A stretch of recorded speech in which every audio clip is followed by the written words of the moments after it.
So I've been noticing I've been having a lot of trouble controlling my emotions ever since my wife and my mom passed away. They've been going like wild. You know, I can't really take loss anymore. Even if it's, I'll tell you the thing, even if it's not like a huge, gigantic loss, meaning if I only know the person for a short period of time or whatever, I just can't handle it.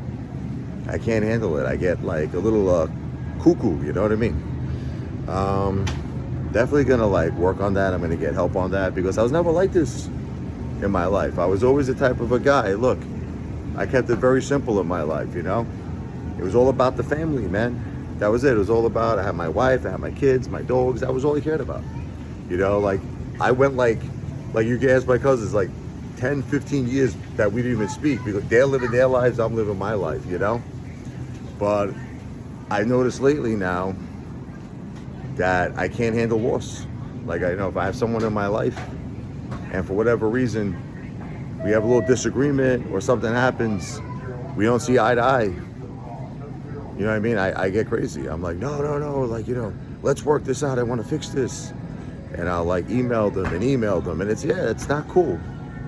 It's not cool, man. It's not cool to do that. And like I said, I'm going to get it under control. It's not going to happen no more because it's just not right. You know, this is something that I'm just going through personally, and I shouldn't put that on anybody else. You know, look, if someone doesn't want me in their life, that's it. Over. You know, if somebody wants me in their life, you can't force love.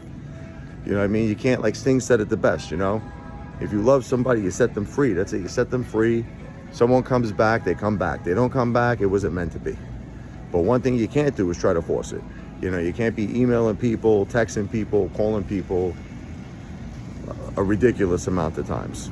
And I mean, the truth is, I'll tell you the truth. If someone really cares about you, none of that's gonna matter.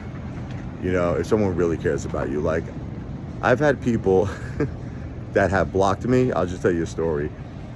In the last few months, that have now unblocked me because they came to the realization, Richie, you're a great guy, and I know this is not you.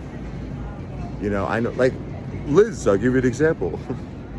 She blocked me a couple of months ago because I kind of did the same thing to her. I did the same thing to her. I was like, you know, I need you to call me right now. I need you. She's like, I can't call you right now. I was like, I know, but I need to talk to you. You can't expect people to jump. You can't expect people to, you know, do things on your timeline. People got to do things when it's right for them, when it's on their timeline. But it's okay. It's a learning experience. This is all part of the loss that I went through, my children went through, you know, regarding my beautiful wife, Jennifer, and my mom, Josephine. I'm going to get it under control. And moving forward, I'm going to be even stronger. And I think that, you know, it's going to work out. But listen, I went through the toughest time of my life. People have to understand that. And so did my kids. You know what I mean? Things happen. You know, you have to recognize when you have a problem.